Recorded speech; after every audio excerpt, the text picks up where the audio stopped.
The studio lights buzzed with intensity as the show opened, but something about the atmosphere felt different tonight. From the moment Kid Rock walked on stage, the tension in the room could be sliced with a blade. He had agreed to appear on Jimmy Kimmel's show to promote his latest album, one that had stirred up controversy with lyrics unapologetically targeting political hypocrisy and mainstream media. The audience clapped politely, but even that seemed more forced than genuine, as if they already sensed a storm brewing. Jimmy, known for his sardonic humor and smirking jabs, wasted no time getting personal. Instead of focusing on the music, he took aim at Kid Rock's lifestyle, his political views, and his defiance of celebrity norms. He dressed it all up as comedy, but the sneer behind the smile gave it away. Kid Rock wasn't laughing. He sat, stone-faced, gripping the armrest of his chair tighter each time Jimmy veered further into mockery. What pushed it over the edge wasn't just a joke. It was the suggestion that Kid Rock was a washed-up rebel clinging to his old image, that his recent success was nothing more than a lucky spark in a dying fire. Jimmy even played a short parody music video mocking Kid Rock's style, inserting goofy animations and a distorted voiceover that drew laughter from the audience. The crowd found it hilarious, but the look on Kid Rock's face changed. He wasn't just offended, he was livid. He didn't wait for the next question. He leaned forward, cut Jimmy off, and challenged the host directly, throwing out a biting remark about how late-night shows had turned into smug echo chambers pretending to be funny. The room went quiet. For a moment, the audience didn't know if it was all part of the bit or something real. But Jimmy's smile faded, and the usual charm in his voice hardened. This wasn't a skit. This was a real clash. Jimmy fired back, telling Kid Rock that being controversial wasn't the same thing as being relevant. He called him out for what he described as performative rebellion, accusing him of stirring up outrage only because he had nothing new to offer musically. Kid Rock didn't flinch. He sat up straighter and launched into a full verbal assault on Hollywood culture, the media, and specifically Jimmy's role in manufacturing narratives while pretending to be above them. He accused him of being a puppet for ratings, a host who never risked anything real. Viewers at home couldn't look away. The comments section exploded. Tweets flew. The segment was no longer about music or entertainment. It had become a cultural battlefield. Jimmy doubled down, asking whether Kid Rock even believed the things he said, or if he just liked playing the outlaw card because it kept his name alive in headlines. It was the kind of accusation that demanded a reaction, and Kid Rock gave one. With calm but sharp fury, Kid Rock exposed something personal about Jimmy that caught him completely off guard. An off-air comment he had made about the hypocrisy of some of his celebrity friends. The audience gasped. Jimmy looked stunned. There was no witty comeback ready, no comedic shield to deflect what had just been revealed. The cameras kept rolling. The producers, watching from the control room, were frozen. No one dared to cut to commercial. This wasn't just a talk show anymore. This was a full-blown televised confrontation between two men who represented two sides of America's cultural divide, and neither was backing down. Kid Rock adjusted his mic, stared Jimmy down, and began to push the conversation into deeper territory. He was done with interviews that danced around real issues. This time, he came to settle scores. And the next thing he said would take the entire studio by storm. The studio had descended into a hush that was as thick as fog. Every audience member seemed to sense that they were no longer watching a celebrity interview, but something raw, unfiltered, and teetering on the edge of chaos. Jimmy Kimmel sat, still, visibly rattled after Kid Rock's brutal reveal. His charm was gone, replaced by a cold stare that held just a flicker of disbelief. Kid Rock, on the other hand, looked fully in control. He had shifted from reactive to deliberate, as if he'd come prepared for this moment long before stepping onto the stage. The tension only escalated when Jimmy tried to regain the upper hand by cracking a joke about Kid Rock's fan base. he made. A cheap remark about trailer parks, guns, and outdated fashion choices clearly meant to trigger a reaction, to belittle the entire culture Kid Rock stood for. But instead of rising in anger, Kid Rock laughed dryly, leaned forward and called Jimmy out for exactly what he was: a millionaire who pretended to be a man of the people while looking down on the very people who made him famous. That line hit like a punch. There was no laugh track this time, only an awkward murmur from the audience. And then, something happened that no one expected. A handful of people in the crowd clapped. It wasn't loud, but it was enough to turn heads. Enough to shift the mood. For the first time in a long time on Jimmy's show, the audience wasn't fully behind him. Jimmy's expression turned defensive. He accused Kid Rock of turning the show into a political soapbox, of hijacking the interview to preach. But Kid Rock refused to back down. He said if the show didn't want real opinions, they shouldn't invite real people. He pointed out the double standards in Hollywood, how being edgy and honest was only acceptable when it aligned with the right social message. Otherwise, you were branded dangerous, or worse, irrelevant. The control room buzzed with frantic discussions. Producers argued over whether they should cut to commercial. But no one dared pull the plug. Not yet. The ratings were skyrocketing. Social media was exploding. This was the kind of television that couldn't be manufactured, and everyone watching knew it. Jimmy stood up from his chair briefly, walking across the stage to grab a prop from the side table. It was meant to be a playful gag, a childish toy with a cowboy hat that was supposed to be a Kid Rock doll, complete with a button that played a distorted, mocking version of one of his songs. Jimmy brought it to the center of the stage, pressed the button, and held it up with a smug grin. The sound echoed through the studio, a twisted imitation of Kid Rock's voice repeating lines that made him sound like a fool. That was the breaking point. Kid Rock stood. He didn't yell. He didn't make a scene. He walked over to the doll, snatched it out of Jimmy's hand, and crushed it in front of the cameras without saying a word. The audience gasped, and then he stared Jimmy down, voice low and sharp, telling him that this was exactly why America didn't trust entertainers anymore. Because when pushed, they didn't argue with ideas. They mocked, they ridiculed, and they hid behind punchlines. Jimmy tried to laugh it off, but his voice cracked. The dynamic had shifted entirely. He was no longer the one in control of the room. Kid Rock turned to the audience and reminded them that respect didn't come from agreeing with someone. It came from letting people speak, even if their truth made you uncomfortable. More people applauded. Jimmy, now visibly sweating, tried to end the segment. But it was clear that what had started as an interview had morphed into a reckoning. The curtain behind them, once just a part of the set, now seemed like the barrier between two worlds, one that thrived on surface-level jokes and safe opinions, and another that demanded raw honesty, no matter the cost. Kid Rock looked at the crowd one last time before returning to his chair, calm as ever. Jimmy sat too, but there was no recovery. The rest of the interview wasn't going to be about music or laughs. The gloves were off, and everyone knew it. The next exchange would turn the entire industry on its head. The air inside the studio had turned thick with unease. Viewers at home felt it too.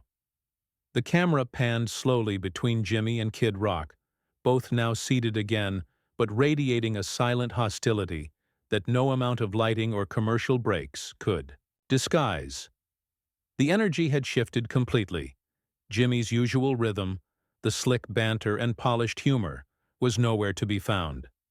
Instead, he fumbled with his cue cards, each one now irrelevant in the shadow of what had just unfolded.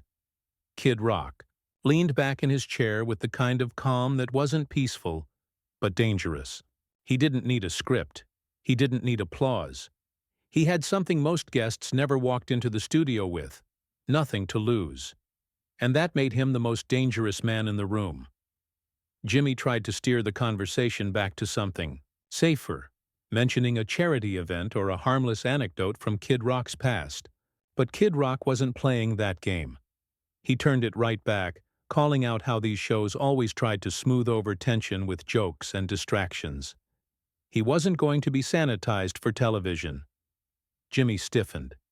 He accused Kid Rock of being combative for the sake of it, of walking in looking for a fight. But Kid Rock didn't deny it. He said people like Jimmy had spent years mocking anyone who didn't fit their narrative, years pretending to speak truth to power while sipping champagne with the very elites they claimed to oppose. He had come here to give a warning, not to sell a record. The audience was no longer clapping or laughing. They were watching, eyes wide, unsure which way the conversation would veer next. Jimmy's face hardened as he dropped the remaining pretense. He accused Kid Rock of being a relic, someone who mistook noise for meaning, who used outrage as a shield from the fact that the world had passed him by. Kid Rock didn't flinch. Instead, he delivered a line so sharp it cut through the entire set. He said Jimmy didn't mock because he was brave. He mocked because he was scared. Scared of being real. Scared of saying something that didn't pass the approval of his celebrity peers. Scared of being alone in a room where the crowd wasn't clapping on cue. The control room was in chaos. The network executives were on the phone. This wasn't just a controversial segment. It was spiraling into a public confrontation that no one could spin into comedy. And then, the moment that would define the night came. Jimmy stood up again, his voice louder now, accusing Kid Rock of stirring division. He said the country didn't need more voices screaming into the void, but unity. He pointed to Kid Rock's rhetoric and said it was dangerous. But Kid Rock stood too, and with the weight of someone who had walked both sides of fame, he answered back. He said real unity didn't come from pretending everyone agreed. It came from letting people disagree without fear of being canceled, mocked, or erased. He reminded Jimmy that for all his calls for compassion, he hadn't shown any, not to those who thought differently, looked differently, or lived outside the echo chamber of late-night comedy. The audience was no longer leaning back. They were leaning in. Jimmy tried to speak again, but Kid Rock interrupted with a brutal takedown. Not of Jimmy's politics, but of his cowardice, of how his show had turned into a place where only one kind of voice was welcome, and everyone else was just a punchline waiting to be edited into a clip for social media. And then he looked right into the camera, breaking every unwritten rule of late-night television. He spoke not to Jimmy, but to the viewers watching at home, to the ones who felt like their voices didn't matter, the ones who were tired of being mocked by people who smiled with their mouths and sneered with their eyes. He told them that being loud didn't mean you were wrong, that standing up made you a target, but silence never saved anyone. By the time he sat down, Jimmy was left with nothing to say, and for the first time on his own stage, he looked like a guest. The conversation wasn't over, not by a long shot, because now it was Jimmy's turn to respond, and what he said next would spark one final brutal clash. Jimmy stood frozen, his hands gripping the edges of his desk as if it might keep him anchored to the stage he no longer controlled. The audience sat motionless, breath caught in their chests, as the moment stretched beyond the usual confines of late-night protocol. For years, Jimmy had leaned on charm and quick wit to disarm his guests. But now, stripped of the crowd's full support and facing someone who refused to play along, he looked cornered. The silence hung for a moment too long before Jimmy made his move. He stepped forward, his voice lower but laced with venom, and launched into what felt less like a rebuttal and more like a personal attack. He accused Kid Rock of exploiting division for fame, of clinging to outrage culture under the guise of being a truth-teller. His words weren't just sharp, they were laced with resentment, years of frustration boiling over into a monologue aimed not just at Kid Rock, but at everyone who had ever criticized his show from outside Hollywood's velvet-lined walls. He brought up Kid Rock's controversies, his past behavior, his unapologetic nature, and painted him as a man who thrived on provocation because he had nothing else left. The audience, unsure now where their loyalty lay, shifted in their seats. Some nodded, others looked uncomfortable. But Kid Rock stood there, expression unreadable, until Jimmy reached the end of his tirade. And then Kid Rock smiled, not the smile of someone who'd lost his footing, but the grin of a man who saw clearly that his opponent had just run out of ammunition. He stepped forward, closer to Jimmy than before, and calmly dismantled every accusation. He didn't yell. He didn't flinch. He spoke with the clarity of someone who knew exactly who he was. He admitted to being flawed, loud and rough around the edges, but he refused to apologize for not bending to the culture that punished authenticity while rewarding conformity. Then came the final blow. Kid Rock reminded Jimmy and everyone watching that real courage wasn't dressing up criticism as comedy. It was facing someone who hated your viewpoint and still having the guts to speak. He said the reason this moment was happening, the reason it felt real, was because it was real. Not staged, not rehearsed, and definitely not approved by a panel of executives in a boardroom. It was two men exposing the divide most celebrities were too scared to admit existed. He pointed again to the audience, the cameras, the viewers at home. He said this show had just become something more than a talk show. It had become a mirror. Jimmy had no words. He stood silently as the room shifted once more, not with applause, not with laughter, but with a heavy collective realization. The game was over. The act had fallen apart. There was no bouncing back with a light-hearted joke, no musical guest, to distract from the weight of what had just occurred. The cameras were still rolling when Kid Rock turned to leave the stage, but before he did, he paused, looked at Jimmy one final time, and left him with a parting shot that would replay across every news outlet by morning. He told Jimmy that when history looked back on this moment, it wouldn't remember who had better ratings or who had more followers. It would remember who told the truth when it mattered. And with that, Kid Rock walked off set. Jimmy stood alone at center stage, his hands now hanging loosely by his sides, his expression stunned and hollow. He turned to the audience, but there was no sign of the usual energy. No cheering. Just a sea of faces trying to make sense of what they had just witnessed. It wasn't the ending anyone expected, but it was the ending that changed everything. The live feed ended in silence. No applause, no music, no final jokes. Just a slow fade to black that left millions of viewers stunned, scrolling back, re-watching, and scrambling to make sense of what had just unfolded. For years, late night shows had built their reputations on control, on neatly edited interviews, rehearsed segments, and a carefully curated balance of controversy and comfort. But that night, control had shattered. Kid Rock didn't return to the green room. He walked straight out the back of the studio and into the cool night air, his boots echoing off the pavement. Reporters were already gathering outside. Cameras clicked. Questions were shouted. But he didn't stop. He didn't need to say anything more. His message had already been delivered, raw, unfiltered, and undeniably real. Inside, Jimmy Kimmel remained at his desk long after the cameras stopped, rolling. His staff moved around him silently, clearing props, unplugging equipment, but no one spoke to him. No one knew what to say. He sat there staring at the stage floor, the ghost of the confrontation still hanging heavy in the space around him. By morning, clips from the show were everywhere. Every major outlet had picked it up. Headlines ranged from shock to support to outrage. Kid Rock had been labeled everything from a hero to a menace. Jimmy was painted either as a victim of an ambush or an arrogant host who finally got called out. But one thing was consistent. No one could ignore what had happened.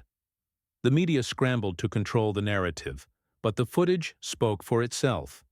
Viewers saw a side of late-night television they had never witnessed before.